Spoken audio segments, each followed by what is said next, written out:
Alrighty, guys, we're back with another wrestling video. We're just finished AEW All Out. They made three big, massive debuts on that show, and I mean the word massive loosely because all three debuts were fucking midgets. But in terms of today's landscape, in terms of today's wrestling bubble, circle, whatever, I guess it's three decent signings from AEW. At least Daniel Bryan, former WrestleMania main eventer, come on. At least that's a pretty good signing for AEW.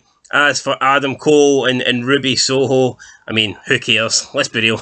Who fucking cares? But something people might care about is who will AEW sign next? Because there is lots of talk about AEW just continuing to pretty much sign up anyone who has left WWE recently, or even someone that is thinking about leaving WWE. It spells WCW all over to me, and it's almost like it's not a real wrestling company. It's just people are, oh, my friend works in AEW, I'm going to go and work there too. And I can see this ending in disaster. If I'm being honest, it's just they're not just going there for Tony Khan's money. Tony Khan's literally paying a bunch of friends to hang out, and that's what it is. But that's definitely getting the WCW vibes there. But yeah, let's talk about who potentially could be next. And we're going to start off with someone that was mentioned just after the pay-per-view, and that is Brie Bella, Daniel Bryan's wife.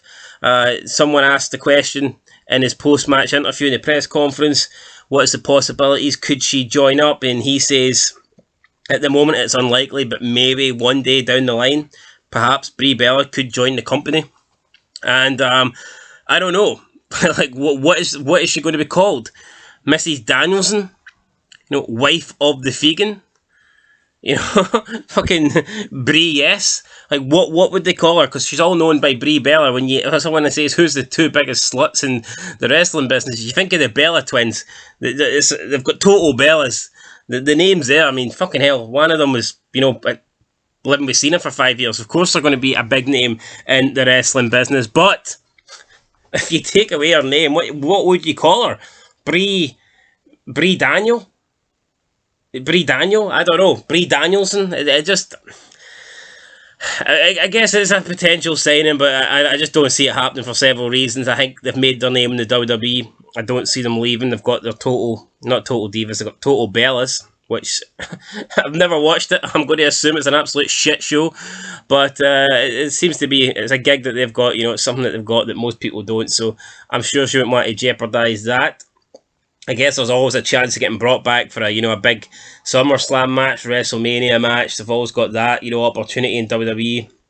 There is no real, SummerSlam, WrestleMania moments in AEW. It's just kind of, hey, I'll pay a lot of money to come around and sit here, but there's no big match feel. It's not like, we're going to get Goldberg back, for WrestleMania or something like that, or Undertaker back for one more WrestleMania. You don't get that in AEW. Every fucking pay-per-view feels the same. Another thing is, I don't think a lot of AEW fans would want Brie Bella in the company. Obviously, Daniel Bryan would, because it's his wife probably, but I can't imagine. The last time she appeared wrestling on Raw, she was botching all over the place, almost fucking broke her neck as well.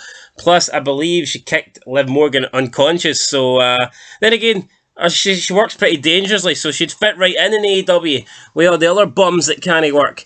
Right, I don't think she's going to join. Who next though? What about Bray Wyatt, the Fiend, Bo Rotundo, whatever the fuck he's called? Massive waste of opportunity by WWE to let this guy go. Should not have released him. Should not have fucking buried his character, ruined all his hard work, but they did, and now he's a free agent, and he has to be someone that AEW is seriously looking at. For me, I'd go as far as saying Bray Wyatt would be a bigger signing than Daniel Bryan. Even though Daniel Bryan's a bigger name, I mean, what does Daniel Bryan really possess?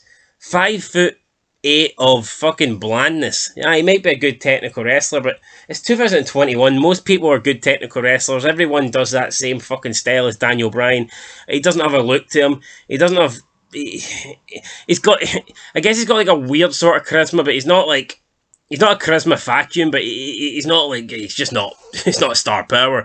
He's not, you don't look at the guy and go, there's a charismatic guy right there. There's something weird about him. The biggest and best thing Daniel Bryan's probably got going is his yes chant, which is something that was created in WWE, and it's something we don't even know if he's going to be able to use in AEW. So I would certainly say that Bray Wyatt is would be a better signing than Daniel Bryan. I think he could create a lot more better television than Daniel Bryan.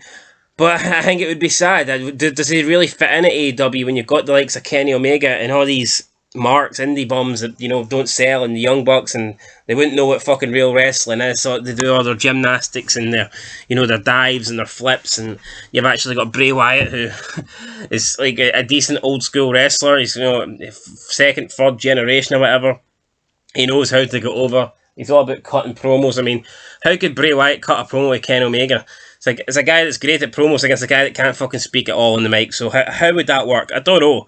Personally, I would like to see Bray Wyatt go to Impact Wrestling. I think the fact they're not live, I think he could do a lot of good tape stuff with them, and it would be pretty good. Unfortunately for Bray Wyatt, is no one cares about Impact Wrestling. Nobody fucking watches it. You could legit go and commit murder on Impact Wrestling and you wouldn't go to prison because there's no eyewitnesses. Nobody would see it. So I don't think Impact Wrestling's an option for Bray Wyatt, but I think if he did go there, I think he would be better there than he would be in AEW. Plus, I think if he went to Impact Wrestling, he'd be able to pretty much do what he wants, whereas I feel if he goes to AEW, you know, Tony Khan will probably, you might know, want to, oh, let me book the shit, Booker of the Year, Tony Khan, you know, he'd probably want to take over the direction of the character and stuff like that, and I think he would ruin it. And up next, last two people, the last group, the last duo we're going to talk about in this video is the Iconics. Now, they recently trademarked a new name. I can't remember what it was, but it actually sounded decent. It didn't sound too bad, and I believe their visas are about to expire, so unless they can get employed by a wrestling company soon, it looks like they're going to have to fuck off back to Australia and wrestle some kangaroos, and I don't think they want to do that, so I would sign them to AEW. I know AEW fans don't want them signed to AEW because, you know, they're not great in the ring or whatever, but I mean, who cares what they look like in the ring? They fucking look great, you know, and actually decent compared to most women on the mic. I actually think they do a good job at being fucking annoying. It's like it's the kind of, I think they started off as like really, really bad. They were like, holy shit, just get off the mic. Now it's like you kind of dislike them, so they have improved. They were just awful at the start, but now they're kind of like a heel kind of awful, if that makes any sense. So they're good at being awful now, whereas at the start they were just they're plain fucking awful. And yeah, I mean, they released a photo shoot recently, and you had Billy Kay's ass, you know, just hanging out there. So I mean, why wouldn't you want to sign them to AEW? Although, you know, the AEW fans would rather have fucking Ruby Soho looking like an absolute freak just because she can, you know, she knows about 10 moves more than the Iconics. Anyway, guys, that's it. Let me know what you think. Who will be the next person to sign with AEW? There's also talks of AJ Lee signing CM Punk's wife. He said she's injured. He says she can't wrestle again because of a neck injury. But how many times have we heard that? Oh, Edge can't wrestle again because of a neck injury. You know, Christian's got an injury. He can't wrestle again. Shawn Michaels has hurt his back and lost his smile. He can't wrestle again. I mean, legit, the only guy that's properly fucking retired, even Paige is thinking about making a comeback. The only person that is properly ever retired for a neck injury is Stone Cold Steve Austin. And, you know what I mean? He didn't need to come back. He had nothing to prove. He'd done it all. I mean, Steve Austin could come back and have 100 matches, and it proves absolutely nothing, because he is the man, the best of all time, and that is Stone Cold Steve Austin. Definitely not fucking Kenny Omega, and definitely not anybody on the AEW roster. But anyway, guys, that's it. Let us know what you think down below. Braun Strowman as well. Apparently, he's away off to Impact, but could he perhaps go to AEW? He'd probably be the biggest guy in the roster, just due to everyone's under 6 feet. But who knows? Who knows, guys? Let us know what you think. Who will join up? Who will be next in AEW? But until next time, peace.